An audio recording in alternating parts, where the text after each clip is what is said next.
Welcome back to True Crime Stages. I'm Tina Cummins. I wanted to do a video tonight and share with the public my opinions on the Richard Allen trial that's going on in Indiana for the murders of Liberty German and Abby Williams. And I've been watching a lot of the trial coverage on YouTube. Hidden True Crime with Lauren. She's really good. But I've also noticed there's a lot of people that specifically, it doesn't matter what you tell them, they believe that Richard Allen is innocent.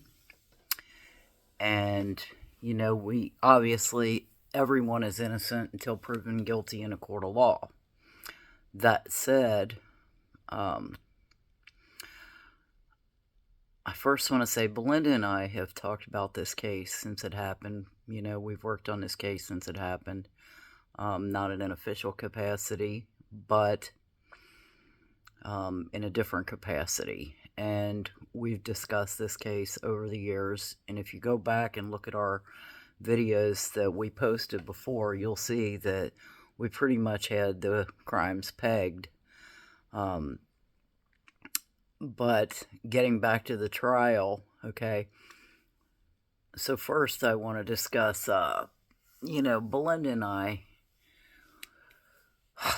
we pretty much laid out the crime way back when and how we believed it happened. And the reason we discussed it back then with the public is because we were concerned with public safety. And not just that, but we were advocating for justice, still are, for Abby and Liberty and their families. So in saying that, I want to talk about some of the recent happenings in the trial.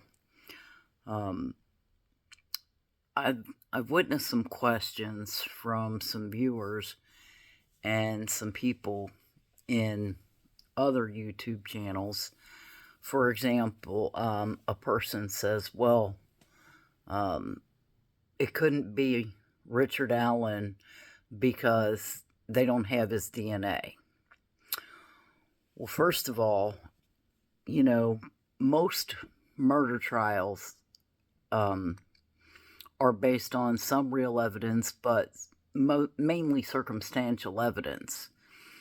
In other words, you have to be able to rule someone out. Well, with Richard Allen, there may not be DNA that connects him to these girls, but he put himself at the scene.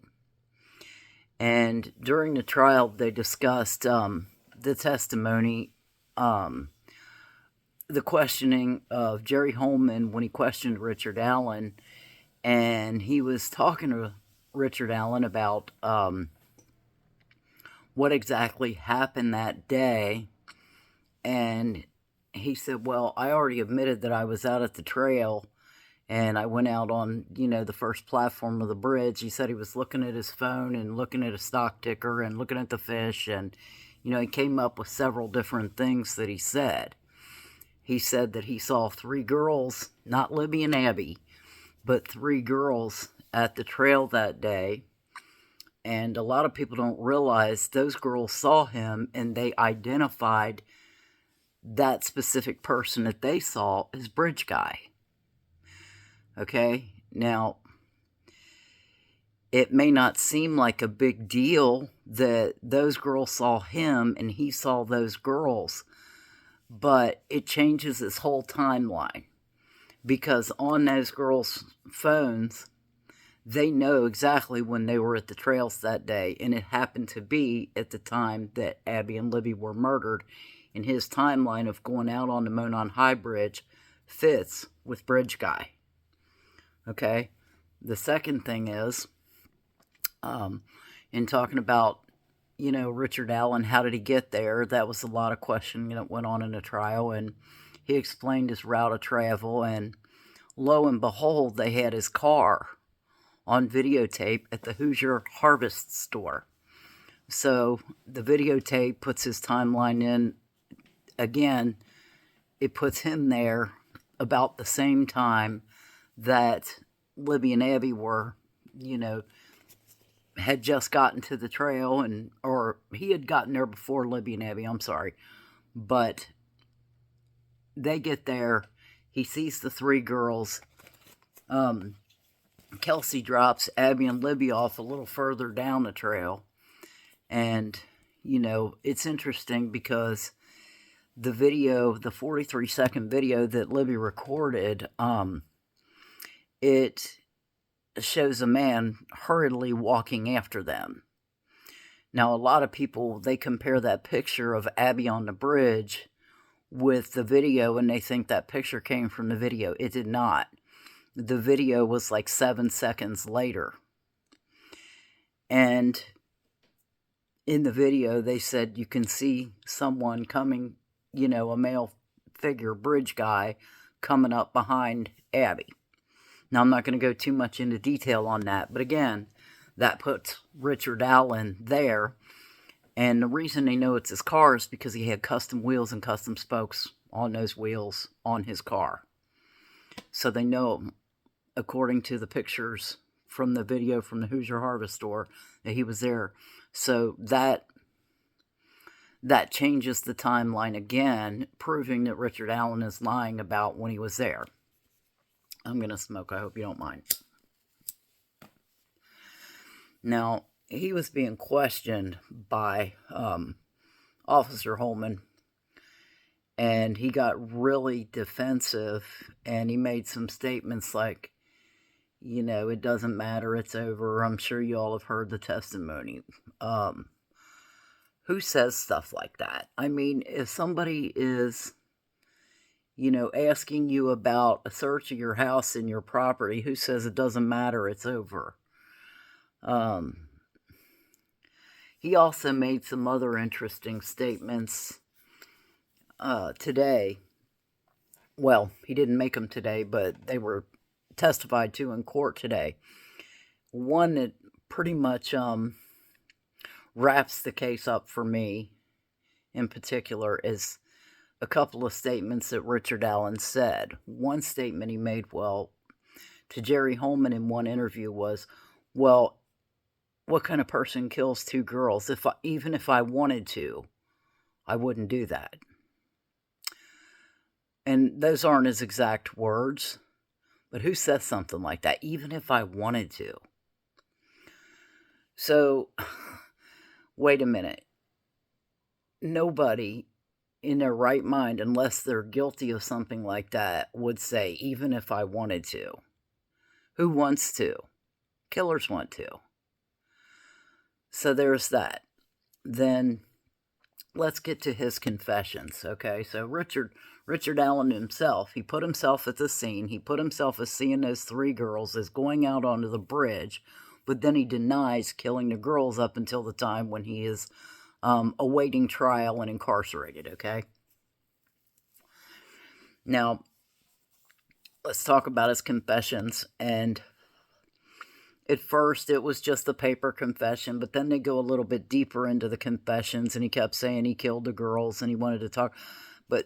But one of the things that he specifically said was, I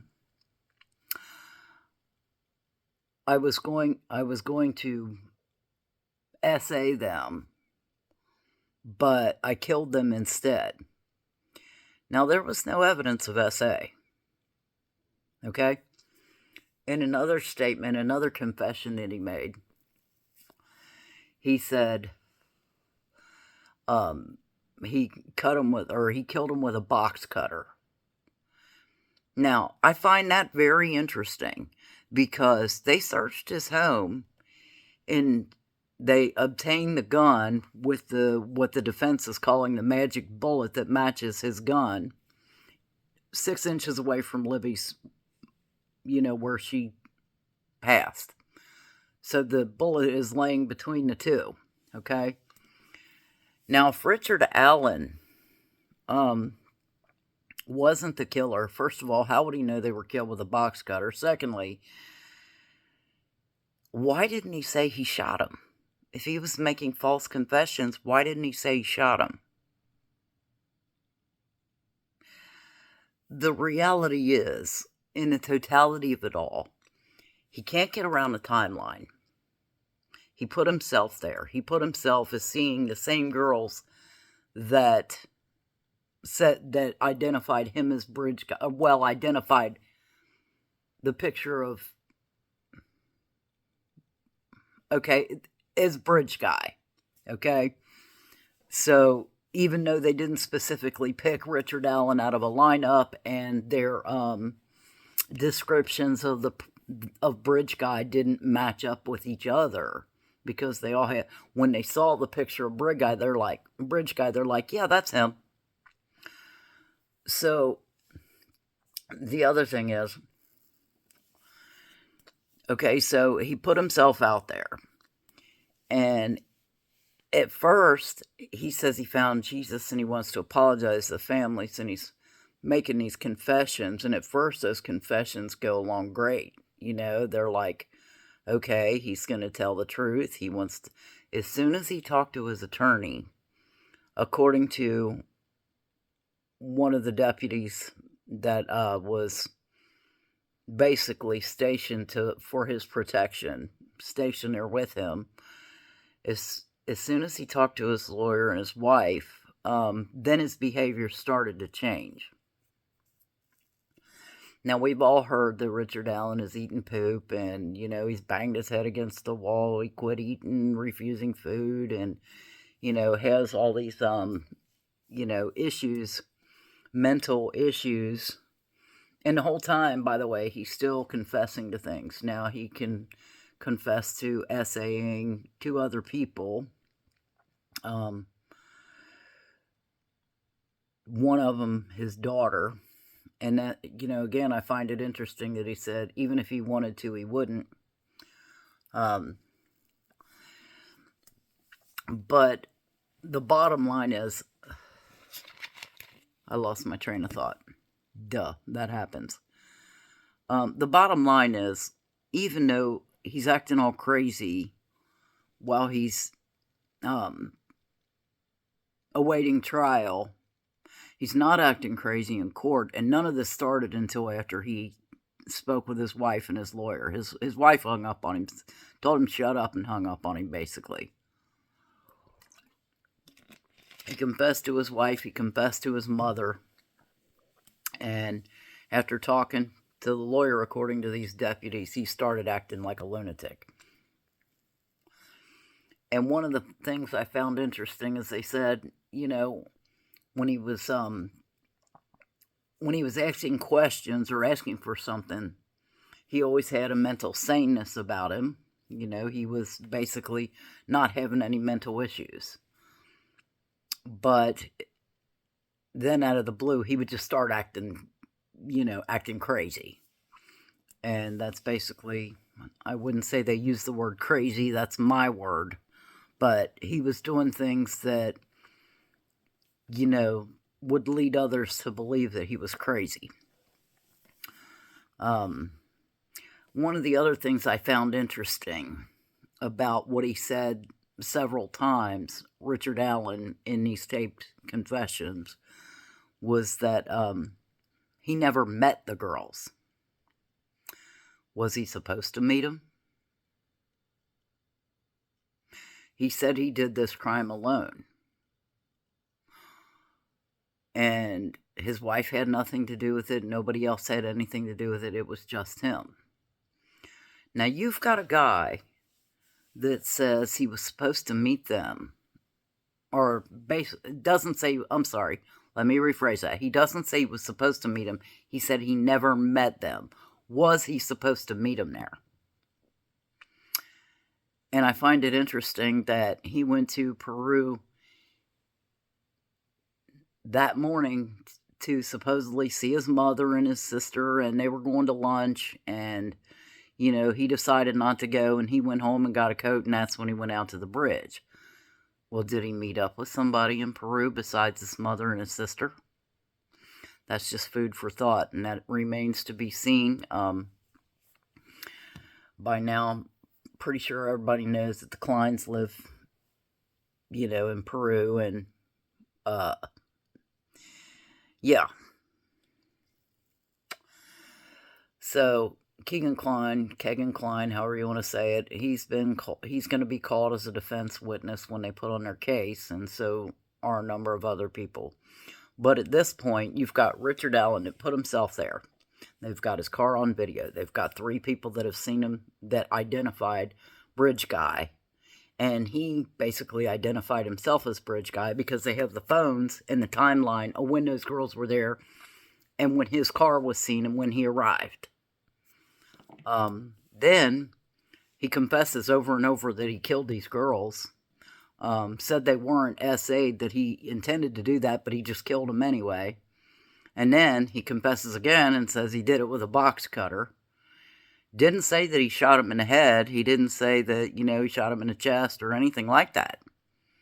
And that's interesting because, again, they got the gun from his house, and Jerry Holman's telling him, well, we've got the microscopic testing from the bullet casing, and it matches your gun. It was at your house. How did it get there? Well, when Richard Allen was confessing, he didn't say, oh, I shot him. No. He said he killed him with a box cutter. And as everybody, I'm sure, has heard by now, those girls were killed with a sharp instrument that the blood spatter expert basically said was consistent with a box cutter. And, the coroner said the same thing. So there you have it. Now, how the defense is going to try to get out of this is, okay, first of all, they're trying to get the Odinism thing in. That's not going to happen. It wasn't an Odinist that killed those girls, unless Richard Allen is an Odinist, in my opinion. I think the wife and mother and the family of Richard Allen already know that he's guilty. I believe that. I believe perhaps they've suspected for quite some time, and now the realization is sinking in. But